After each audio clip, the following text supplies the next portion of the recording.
Hey friends, welcome back to Victory Gardens by Rain. I'm Rain and I am so glad that you're here. Today I'm actually going to chat with you while we separate our multi-sown tomatoes. So those of you who didn't see my previous video about multi-sowing, this is how I start most of my plants early in the season so that it takes up less space, and then as I'm inside and in the greenhouse and different things like that, I can condense my space and grow multiple plants in one container. So this is the next step after that, and now that they're large enough and ready to be upplanted, we're going to talk about that today.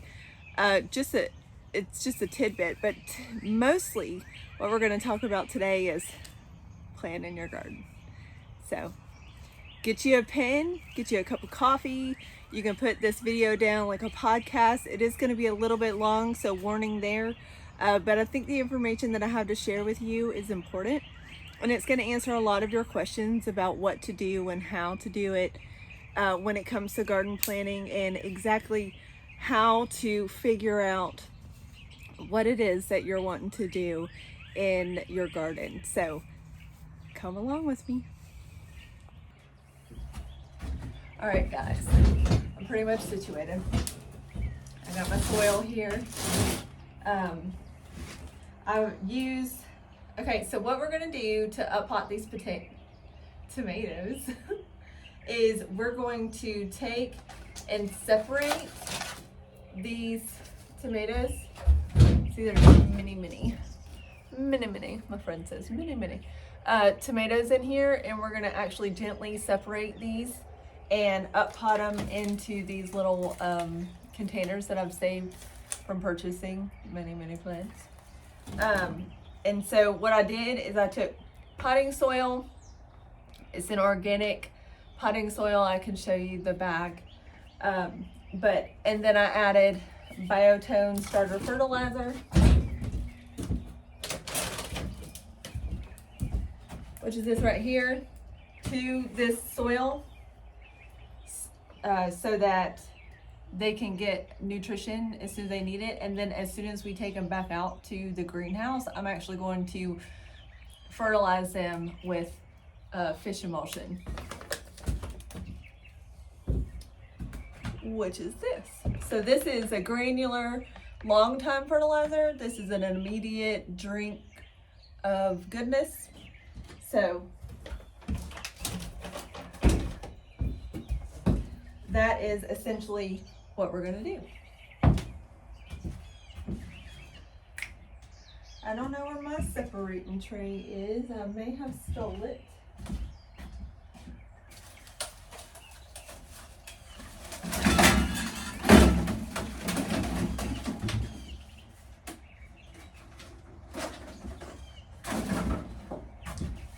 Okay, so I have a tray here that doesn't have any holes or anything in it, and I'm going to take and I'm going to talk it out, and then I'm going to do a close-up of the next one. So this one is white Tommy Soul tomato, which I think is pretty cool. And I'm actually going to take it out of this container, and you see all the roots. And then I'm actually going to tickle the bottom, let all the soil come off. Okay, and I'm going to gently, can you see that? Tease apart the tomatoes. Now, this soil is very wet, very damp. You should not, when you do this, you should not hear any breaking of the roots. There is going to be some separation on that, and that's okay, but mainly when you gently tease them apart, you're going to have a lot of natural roots. See how long they are?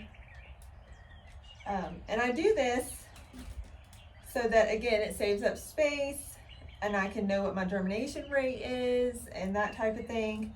And honestly, the truth of the matter is it's a lot easier for me. This looking like a weed, that's going down. All right, and so I'm just gently teasing them apart. Okay, so I have them in my tray here. And then what I'm gonna do is I'm gonna count 1, 2, 3, 4, 5, 6, 7, 8, 9, 10. So I have 10 of those. I'm gonna cover the roots up with soil so they don't dry out. And then I'm gonna get my handy dandy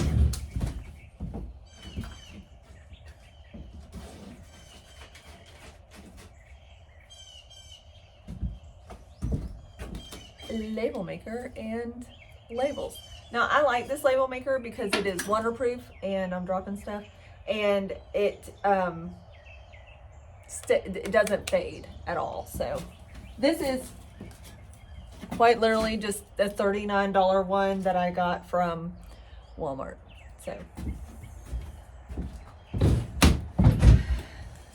So I take on here, and for my labels,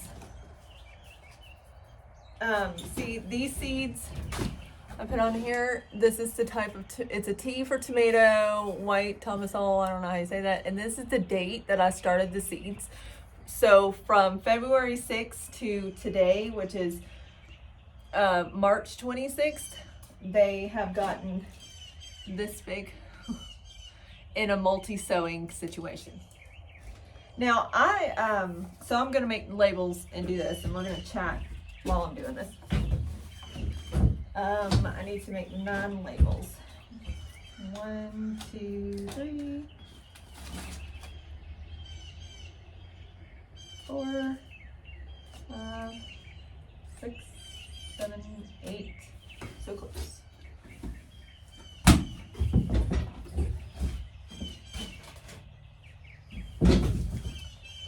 I generally make my labels on that table so it's less dirty, but we're gonna move past that. So anyway, I'm gonna put my tray of plants I need to separate on the ground so you guys can see it. See, it gets dirty over here.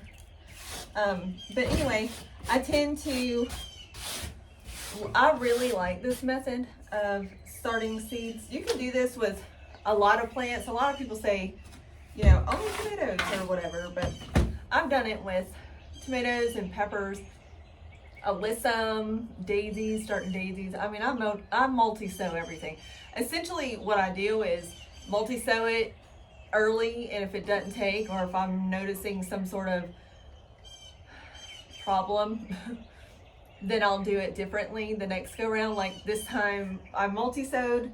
My friend Cindy, well, both my Cindys came over in 2 different cages, and we multi-sowed a lot of stuff, and they got damaged, and so I just switched to the soil blocking method and started those. So anyway, I'm going to pause and make this label so that I have sense, because I can't do 2 things at once. White Tonesol.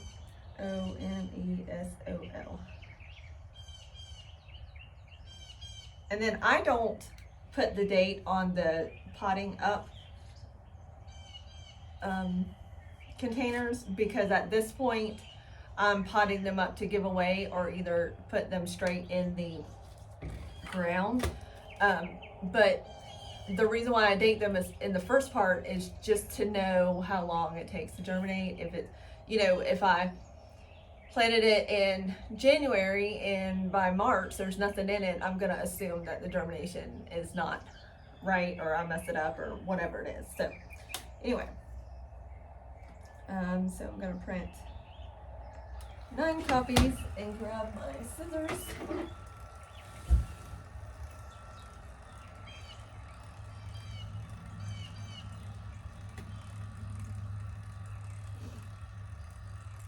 It takes a long time for this to print.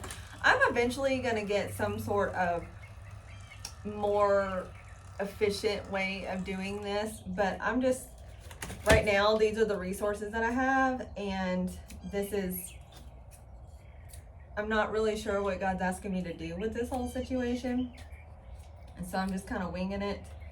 with what I have, but they have these printers that you can buy. A lot of greenhouses use them, where it'll either, I have one on my wish list actually, on Amazon, but they will print out and actually create a barcode, and I'm pretty excited about that. I want to get that pretty soon, so that maybe I can sell these.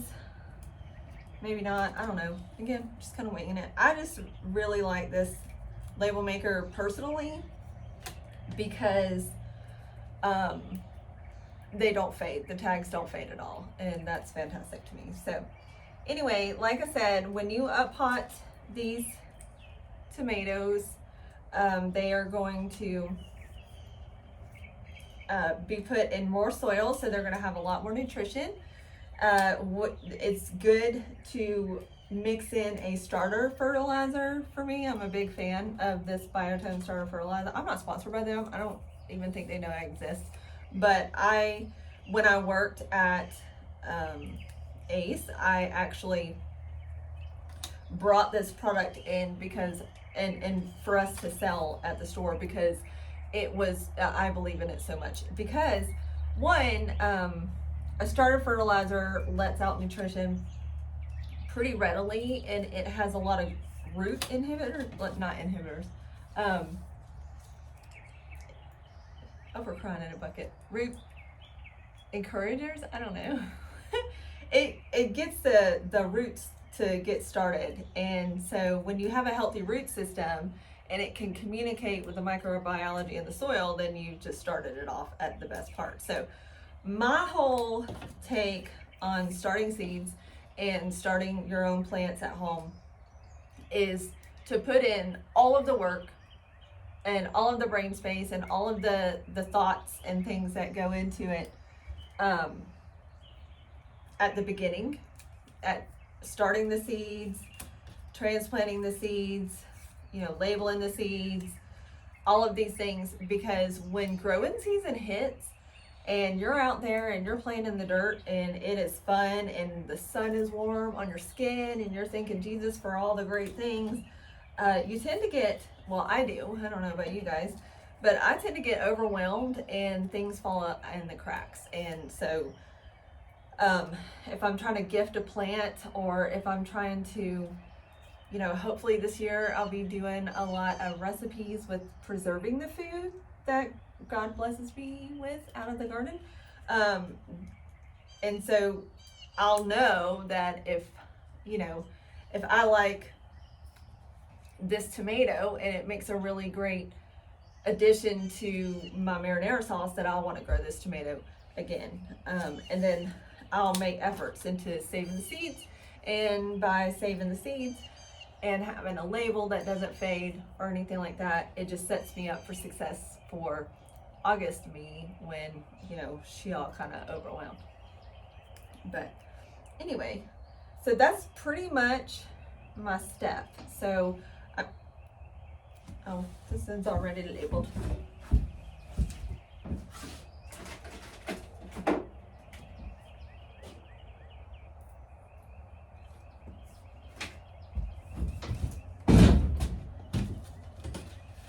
Okay, so I took, these are my labels, this is my trash, these are the excess of the labels that for some reason prints out so much.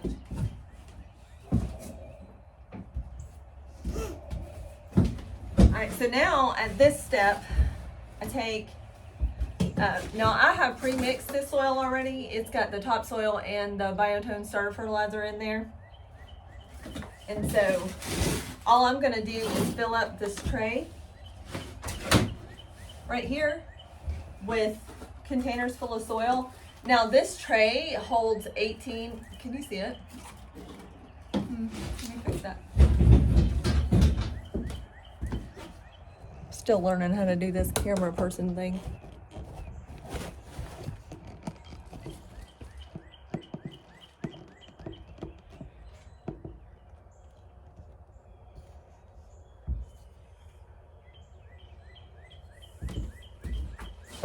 How's that? Well, it's okay. So anyway, I'm filling these containers up. If it has a label on it, I'm taking the label off. Okay. And I've got them pretty full. I kind of tap it down. This soil is moist, but it's not wet. It's very, I would say, I mean, it's moist enough to hold together, right? But there's no moisture dripping out of it, and it's kind of crumbly. So that's about the consistency I like, but mainly because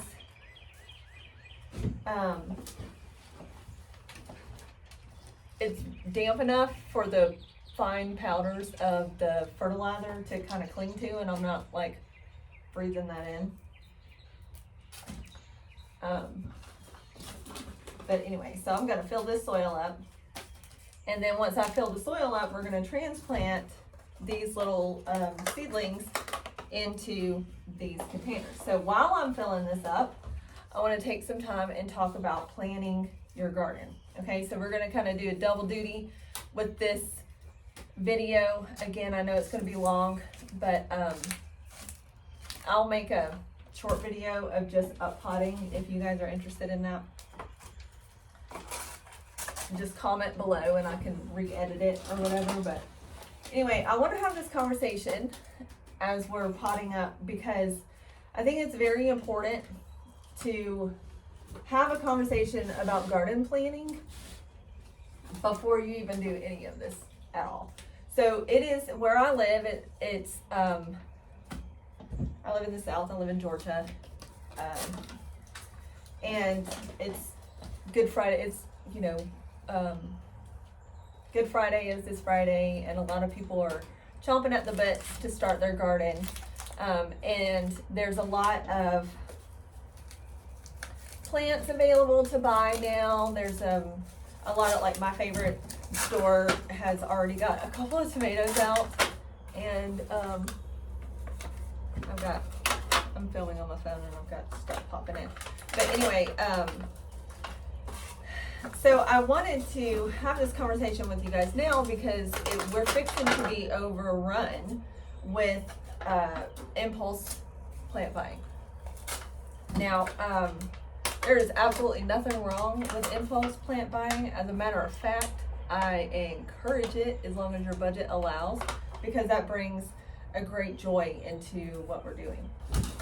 But whenever you're planning a vegetable garden or a cut flower garden or your landscape or anything in front, you need to have a plan. Now you can have a plan that's pretty loose, or you can have a plan that's laid out and charted out and everything however you want. But the main thing that I want to drive home to you right now is to have a plan.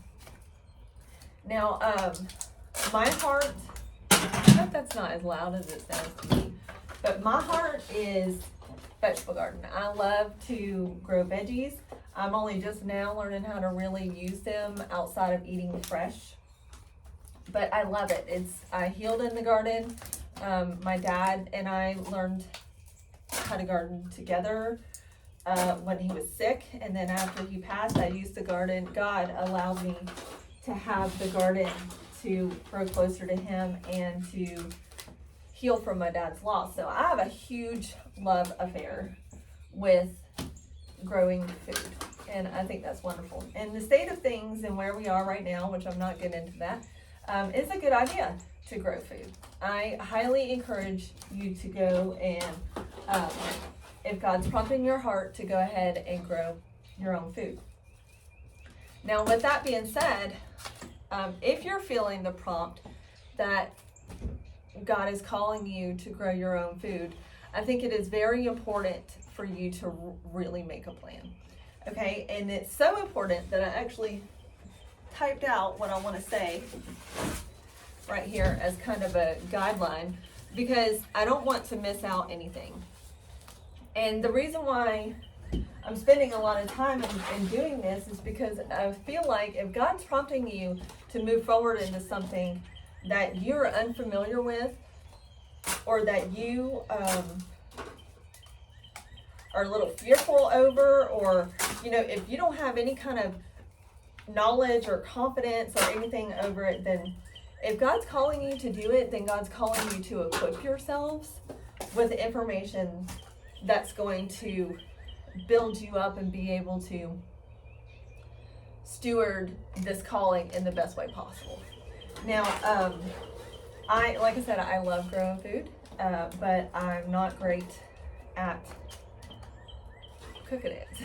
So God really convicted my heart to, now that I feel like I have mastered this growing thing in the sense of what God has asked me to do, that now it's time for me to teach you all and maybe encourage you guys to move forward in doing your own thing.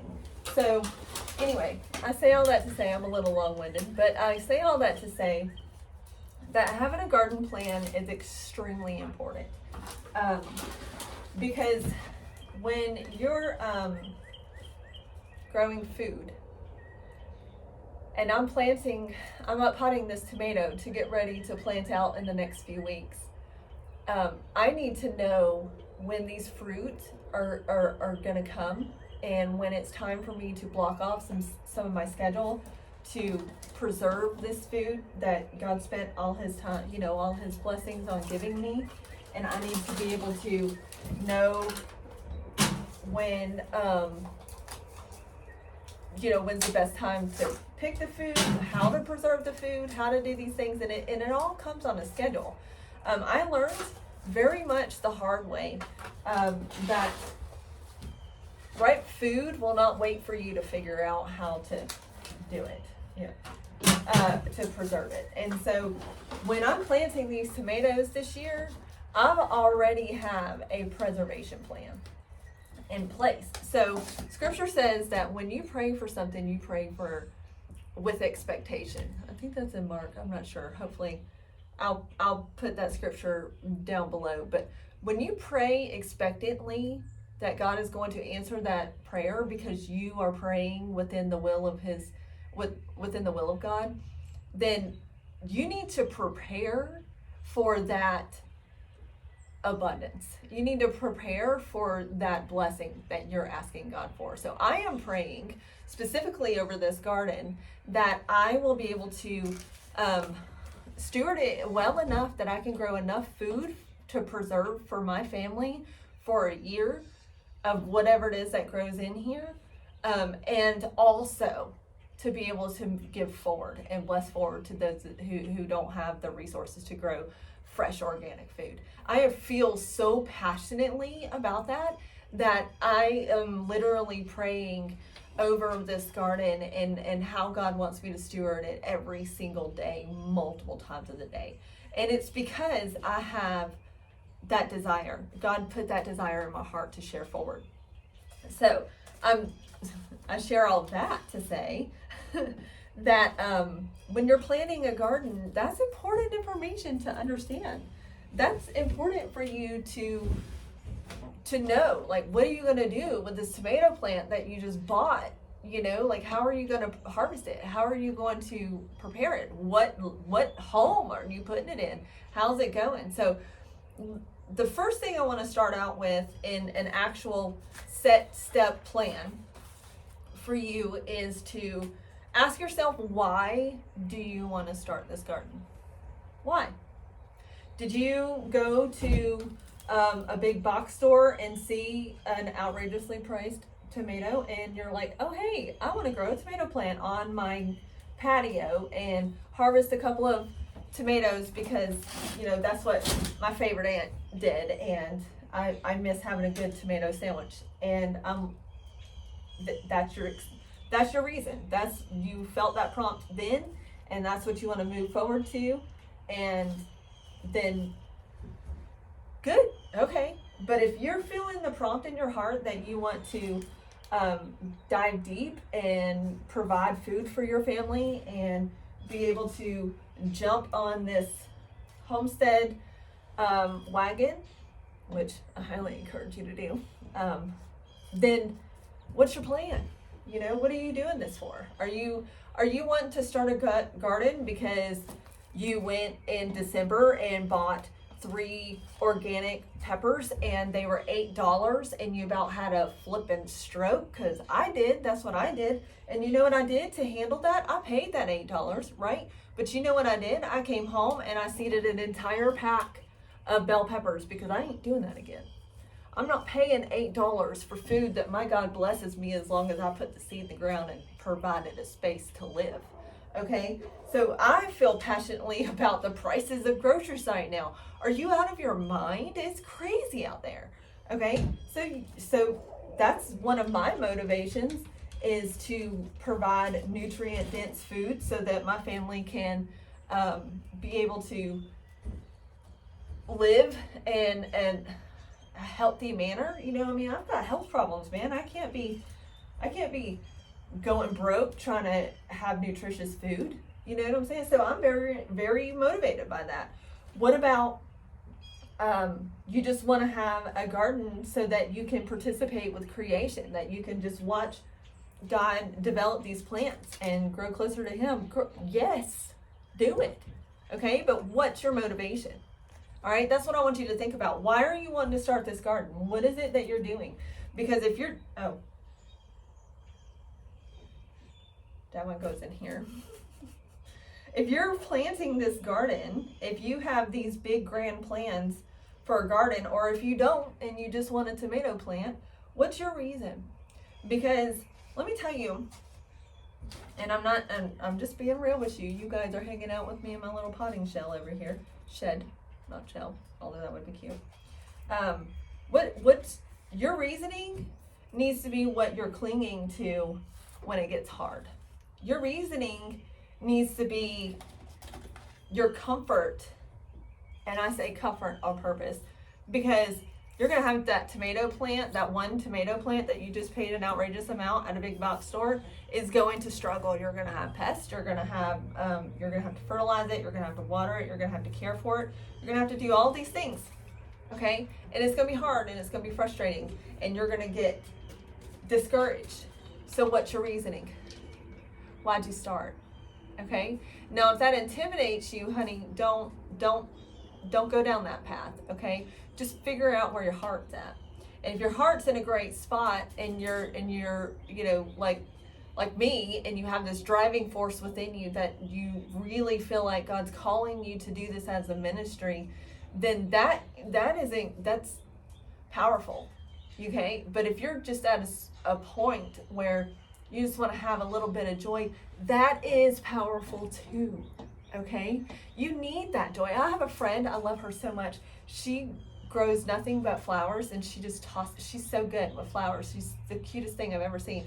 Her and her daughter was actually over here the other day, and she just has such joy when she starts talking about flowers. Honey, that is valuable. God is trying to speak to you through that. So I really encourage you to do it, to move forward, okay? But understand, do it with a plan, okay? So here's my advice to you. Make you figure out why you want to start a garden, okay? And then figure out where you want to put your garden. What kind of space do you have for a garden? I am very blessed. I have 2 acres on a beautiful piece of property, a little slice of heaven, and it's flat, and I'm able to do a lot with it. Okay, so I have no idea what this says. Oh, black cherry. I can't see. So Sharpie does not work, homie. Sharpie, when you're tagging your stuff, does not work. That fades so fast, make your daggum head spin. Okay, black cherry. Great tomato. One of my family's favorite tomatoes, as a matter of fact. And you know what? I'm going to plant this in 6 packs, because I want at least 6 in my garden. So I'm going to plant that first, and then I'm going to, I might need Jackson to come out here and dump me some more soil. Anyway, what I'm trying to say here is, look at your growing space, evaluate where you're at. Are you in an apartment and you happen to have a really great balcony? You can totally grow a lot of food in there. Okay, if you, or a lot of flowers. Okay, if you are, see, this one is a little bit drier than the previous one. So what I'm doing is I'm taking this water pump thing, and I'm wetting the soil down so that it's pretty saturated enough that when these roots pull apart, that they will not break. Okay, so quite literally making a mud pie here. All right, so anyway, kind of let it saturate just a smidgen.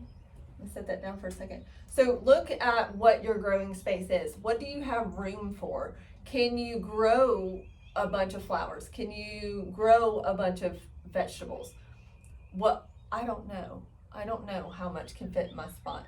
I don't know. I don't know what to do. Okay, all right, that's cool. You're being honest with yourself. Do you have sun?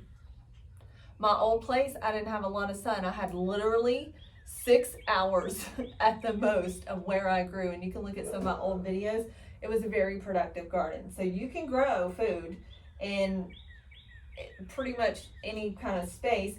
You just need to know what your environment is. So your summer garden, which is what we're going into here where I live, is the season's about to start. And so you will need at least 6 to 8 hours of sun for most of your summer veggies, okay? And we can go around that. I'm not going to spiral down too much of that. So where in your property, where in your place do you have that you can get 6 to 8 hours of sun or more? You know, like, and my problem now, which is so funny, I'm actually going to have too much sun, so I have to strategically put things in place and plant things for shade, which I think is cute. Hi, baby. So when you are looking at your space and what you want to grow, the main thing is to know how much sun you have, how much sun you can get, you know, like if you need to trim some trees, or if you need to position your pots on your balcony any such a way, or however it goes. You just need to evaluate that and pick your spot. So let's see, I'm looking at my notes. So after you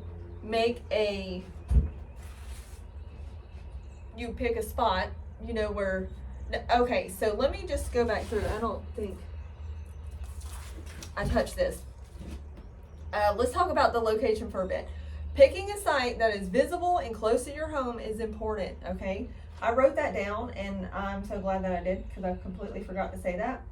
But when you are in the garden, and it is July, and it is hot, we get up to in the hundreds here, okay? And it's humid, so it's even more miserable in the garden. Okay, you're not going to want to be lugging watering cans to and from your garden. You're not going to want to be able to, you know, it's hot, it's miserable. You want to put, like I said earlier, you want to put as much thought into building your garden efficiently before you even begin. All right, that's why this video is important. That's why this information I want you to have. All right, so for me particularly, my hose spigot's on the other side of my house. All right, and I have to roll it out, and I'm going only on part of my garden, which only part of my garden is built right now. So I'm actually going to have 2 hoses, one for this side of the garden, one for that side of the garden, to come and spigot, and I'm going to need to run it out, do irrigation, and do these things like that. Or I'm going to set up things in place like rain barrels on the shed to make sure I can have water, because my beds are only 2 foot by either 4 foot or 8 foot, and so that's about 1 or 2 watering cans, and they're good to go. That is not unreasonable to me. I am willing to commit to that type of watering because of the way that I built the soil in my beds, which I'm not going to get into. Okay, so rain barrels are important to me. That means that water access is right beside my garden. When we build the chicken coop in the corner of my property, that's going to have some rain barrels on it. When we build the, which by the way, rain barrels are not illegal except for in like Colorado or something like that. So if you live in Colorado, sorry. But everywhere else in the United States, it is legal, 100% legal, okay? So just do your own research. You don't have to take my word on that, but just so you know. Set yourself up from success now before you buy that tomato at the store. All right, figure out where your water access is. Do you want to use the city water that you have? If you do, figure out how you can filter it so that it's healthy. Figure out, what I do, quite literally, is I fill up all my watering cans because I collect them. I'll fill them up and I'll let all the chlorine evaporate and I use it and I water the next day. Okay, and that's what I add my fish fertilizer to, the water that sat out, or whatever rainwater that I can collect in random containers. That drive my husband crazy, but he loves me. So that's my water plan. That's my plan for my water. My garden is going to be huge. It's going to be 2,800 square feet of raised beds. Okay, and so that's a lot of watering that if the Lord doesn't provide for me, I'm going to have to use the resources that I have. Okay, throughout the entire wintertime, I collected rainwater on top of my pool cover, and that's how I watered every one of these seedlings, because I didn't have, the connection of the hose to come up in all of my situations. So I just went over there and I just filled it up. That was a solution that I thought about for watering. Okay, so when you are picking your spot and you're like, oh, that's a lovely place to have a garden and it's 400 feet away from your house, you're not going to want to go out there every day. 400 feet for me sometimes with my sickness is forever away. Like, it takes me forever to walk that. Like, I have a driveway that's 700 feet long or some odd. I'm driving the car down that thing. You know what I'm saying? If my garden was that far out, you can forget it. I'm not going to do it. All right? That's me being honest with myself. You need to be honest with yourself, friend. Okay? So pick a location that is close to your home, close to your area, to where you hang out, you know what I'm saying? Where you can see from your kitchen counter, where you can look out your bedroom window and stare at it. Like, do that. Fall in love with your space because it's convenient. Okay? Make sure you have water access. Make sure it's in a convenient location.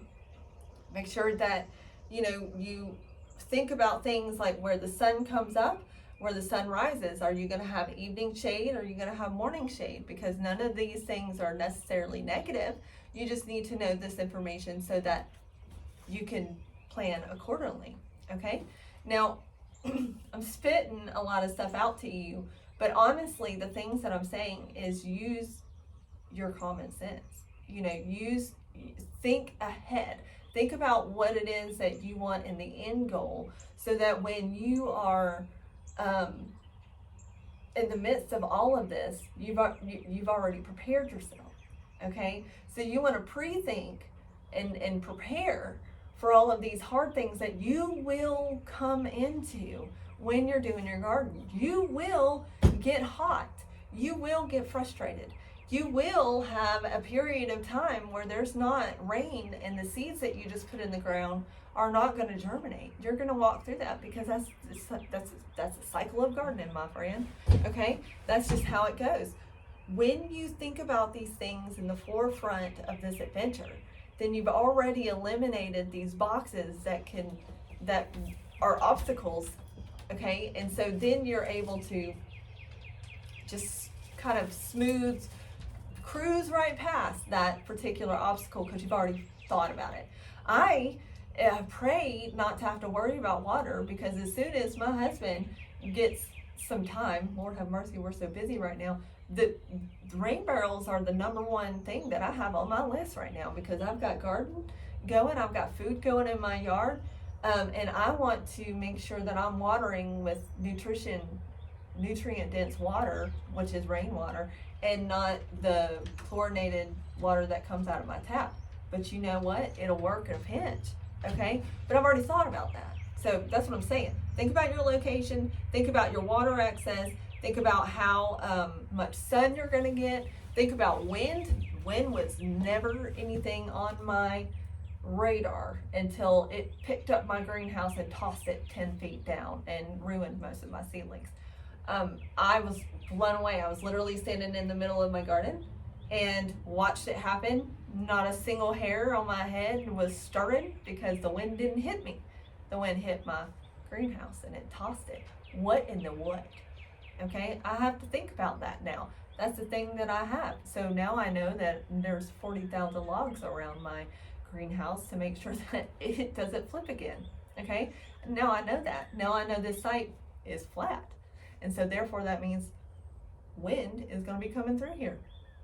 So that means when I build my infrastructure and my trellises and things like that, I need to make sure they're secure. Because if the wind comes by and it's loaded down with this incredible black cherry tomato that I'm potting up, actually I'm just yammering to you guys, but you know, it's gonna fall over and snap, and I've just lost that entire plant and potentially my daughter's favorite tomato. Okay, so if I don't think about how the wind affects this plot, I set myself up for failure in the future. Okay, so spontaneously buying a plant, do it.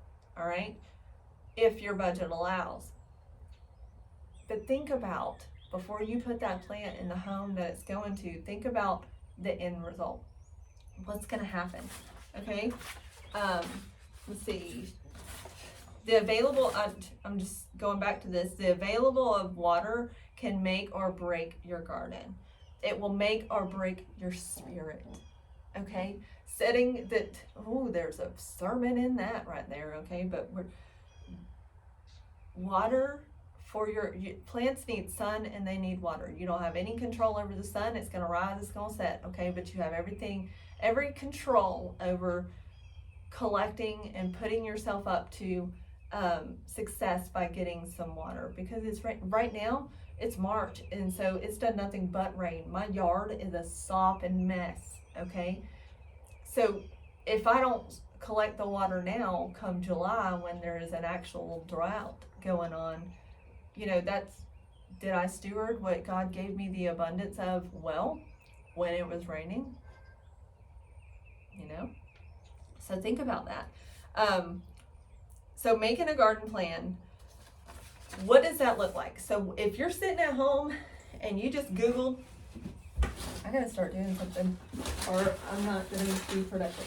If you found this video for Googling how to make a garden plan, what do? You know, garden plan in Georgia, whatever, I don't know. Thank you. Thank you very much for watching this. Thank you for coming this far. All right. But you've never thought about it, you've never done anything, and you have no clue what to do, or you have thought about it, yet you want to take it more seriously, okay? Here's what I would suggest you to do. Do not look at seed catalogs. Do not look at all the fun plants that are being grown. I want you to go in your house, and I want you to look in your refrigerator, okay? I want you to open up the door of your fridge. What do you have that's in there? What do you have that you've already purchased that's in your refrigerator that you could potentially grow? Okay, if I go in my house right now and I open up my refrigerator, there's a head of broccoli right there. There is grapes, there's some oranges, there's all kinds of this nice produce that I've spent. There's corn, there's peas, there's, you know, all your veggies, okay? Like that's, you know, that's in my refrigerator right now. What about in your freezer? Go look in your freezer. All right, what's in there? What's in your freezer? What is in your home that is a plant that will grow in your area? Okay, look in your fridge, look in your freezer, look in your pantry. Okay, what did you just pay money for that someone else canned for you? Okay, my biggest thing that drives me crazy, and I do it every year, and I realize what a mistake it was black beans. I always had cans of, well, any kind of bean really, because we like chili. We like chili with beans. Look, mind your business, okay? I like beans in my chili. All right. But I always had a pantry full of canned beans. Okay, I still do. Dropping babies. I'm sorry, baby. Oh, jeez, that was hard. All right. And when you buy a can of black beans, all right, and you get an organic brand, and it's even when it's organic, you still got to look at the ingredients, and then the ingredients, it's less down. You done paid like $100, Lord have mercy, like $1.29 for a can of black beans. All right, when you can go the next aisle over and get a bag of dry beans, okay, can them yourself for 25 cents a can. I mean, it's just ridiculous. But my point is, I just went on a tangent. My point is what's in your pantry? What's in your garden? I mean, in your spice cabinet. Like, if you have a lot of shade in your garden, in your space, you can grow a lot of herbs. Okay, herbs will grow in partial shade. Herbs are the most expensive thing that you can buy right now. Like, I mean, it's just, well, not really. I don't know. Anyway, herbs are expensive, so you can plant that. Those are one and done, most of them. Here where I live, rosemary, you can plant and have it for years and years. As a matter of fact, I had a rosemary plant that I left. It was a 3-year plant when I bought it, and it was 5 years ago. So it was 8 years old, and it's still going at my old house. Beautiful evergreen plant, and I'm actually planting rosemary in my garden as a landscape plant because of how beautiful it is. So, like, what do you have in your pantry? So make a list. Make a list of what's in your garden. I mean, what's in your fridge. Make a list, like a grocery list, okay? So you're going in. If I go in my fridge, like I said, I've got peas, I've got carrots, I've got onions, I've got peppers, I've got, all these things that I'm purchasing at the grocery store that I currently could be growing in my garden. So what are you buying in the produce aisle that you can have as a plant? That's your number one list. That's what you're called. That's your garden plan, okay? Are you willing to grow these things? Are you willing to invest in growing garlic? Garlic takes a long time to grow, okay? Do you have space to put a whole bunch of garlic so that you could have this garlic come back and harvest it and have the abundance of it?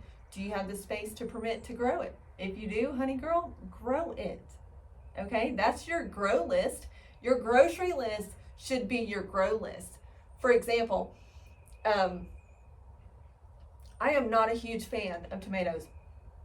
Okay, I don't like to eat them raw. I don't like to eat them in a salad. I don't like to eat, I just don't like tomatoes at all. Every once in a while, my husband, being the wonderful man that he is, he makes me a tomato grilled cheese, and I love that. But I just, as a fruit, I do not like tomatoes. However, I like pizza sauce. I like marinara sauce. I like salsa. Lord have mercy, I could eat my entire weight in salsa and not blink an eye. All right, I love those things. So I'm paying $5 for well, actually, I don't even eat store-bought salsa. I prefer restaurant salsa, and so that's even more expensive. So my salsa habit actually is super expensive. So part of my garden plan is to grow everything I need to have for salsa. Now, another a facet of that is not everything that goes in salsa grows at the same time in my area. I'm growing onions right now, and they'll be ready to harvest and cure way before my tomatoes are ready. Cilantro will bolt the second it gets over 80 degrees here, 90 degrees. I don't know. I gotta look that up. Okay, but like those ingredients do not last to have all at one time in my area because of the environment that they're needed to grow.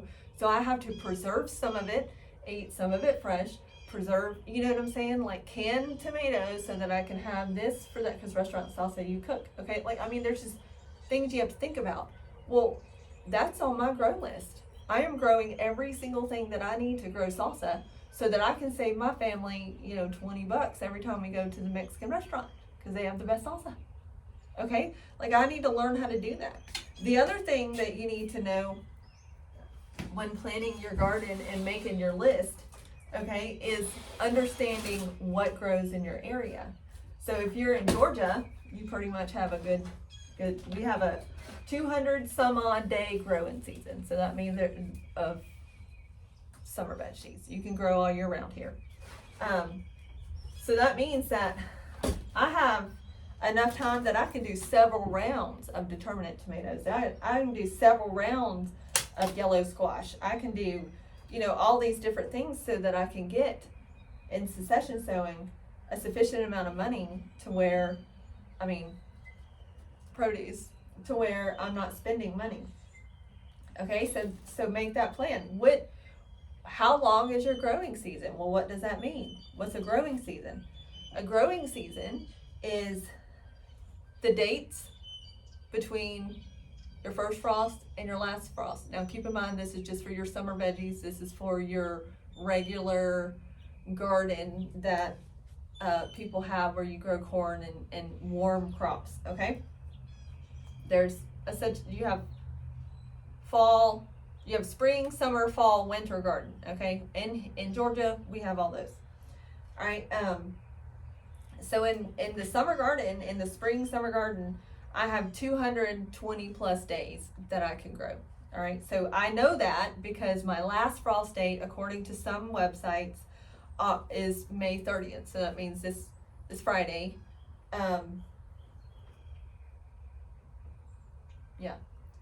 Is my last frost date. So according to just that information, I can start putting seeds in the ground. Now, I'm not going to go into that right now, but I don't encourage that for you locals. The first frost, that's the last frost date. The first frost date is the day that it typically, over an amount of time, frost for the first time. And then you take the amount of days in between the last frost date and the first frost date and figure out how long you have to grow food, okay? This can go into an extended conversation. We're already at, Lord have mercy, an hour right now, okay? And so I encourage you to just know what plants you want to grow, like your grocery list, you remember? And then figure out those growing conditions. So what do you need to, how do you grow corn, and what are the optimal conditions that corn needs to grow, okay? Well, it takes 72 days, 75 days for germination to producing a stalk of corn, or ear of corn, okay? One stalk of corn can produce anywhere between 1 to 3, sometimes 4, maybe 5 ears of corn, depending on what type it is. So I know if I do math, that if I want to put up enough corn for my family to eat for a year, then I have to do the average of 3 ears of stalk.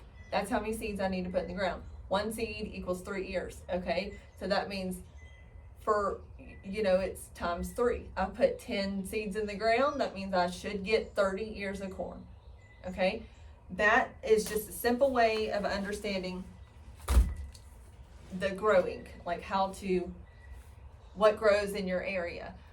I cannot grow avocados in my area. I have a great area. We have a great growing season, but my winter still gets too cold for avocados to actually produce fruit out in the ground. So that would be a houseplant for us. So that would be, sorry, my husband's calling me. That would be how I can't rely on avocados being something that I could supplement for my family and grow in my garden. Okay, so that would still be something that I would depend on other growers to do for me. So that's the kind of thing that you need to think about. Now, when you're making your garden plan, the last thing that I want to talk about, and this is just the planning stage, okay, is your budget. How much money are you willing to put into this adventure? My husband and I, when we moved and we decided that we were going to do this garden, we had conditions on this garden. It needed to be handicap accessible. It needed to be big enough so that I can replace our grocery budget with the food that comes out of our garden, and big enough to where my heart is to share forward. Okay, so that's quite a large garden. Well, my husband and I just bought a house, and so we had to think about financially where our goals were. So I went and put my nose to the grindstone and I drew out a plan, and I was like, this is what I want it to look like. And my husband's like, okay, well, this is the amount of money that we had to invest. All right, it was not a lot of money. The garden that you're looking at and that you'll see, I have so far only spent about $1,600 on. And that's including the soil, that's including the lumber, and it's including the fertilizer and different things that I'm having to do because I'm building my soil. Do you have the money to invest in that? Do you have buckets of money and you can make it look however you want to, as curb appeal and Instagram worthy as you can? Dude, go for it. All right. If you don't have a single dime to your name, we can figure that out. Okay. There's libraries with seed libraries. You can get seeds for free. There is no reason why you should have to pay for seeds if you're plugged into a community. I'll just tell you that right now. There's not a single chick I know, or dude, anyway, any person I know that's a gardener who wouldn't willingly give you part of their seeds, because that's the heart of it. There are seed swaps online. There are Facebook pages you can be a part of. There's a community. I know that my town has a town page, and I can just post on there like, hey, anybody got any cabbage plants that they don't want? Matter of fact, I just posted, do y'all want some cabbage plants? And I had people I haven't seen in years come by and pick up plants because I had an abundance and they needed some, and I didn't need, no need to charge. You can charge if you want to, but the money should not be a deterrent, is my point there. Okay, having a community available to you is going to be your best asset. Now, I think being a successful gardener and planning your garden, the one of the key steps in that is having a community, is reaching out, going to my library. My local library hosts garden talks by the master gardeners, and you can go and plug into that, and then they can create some resources to you. My local, I don't know what it's called, but you can go to the city and get free compost. I know that what the city that I live in is actually pretty particular about the debris that they pick up, and there's not a lot of trash and things that go into it. So if you need a free resource there, do it. You can call tree companies and get mulch dropped off at your house and build that soil. If you can't do it within a quick amount of time, there's resources online about doing hotbeds and about building soil quickly, which I'll touch on. But there's resources out there for you to be able to have a garden, to be able to grow food. So figure out your budget. How far down this road are you going to go, and how much connections do you need to make in order to make this dream that you have come true? All right, so those are kind of my key points on here. I could go for days and forever and talk about this because I feel so passionately about it. But those are my main points that I wanted to share with you today, is to figure out, I'm gonna recap, why do you want to start a garden? Where's the best place to put a garden? Does it have accessibility? What's my budget? What do I want to put in my garden? And can I grow those foods in my area? Okay, so those things, just think about that. Think about that before you get started. If y'all have any questions, and look, I only got one situation planted in this entire conversation.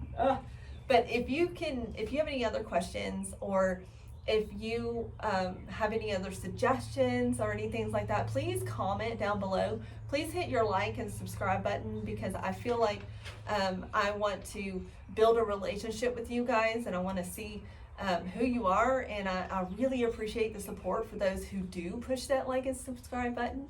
I am not very consistent in uploading videos, and so hitting the notification button is going to really help you kind of catch up and see where we're at. But I really hope that this little chat helps you work out some of the things that you have and the questions that you had about starting a garden.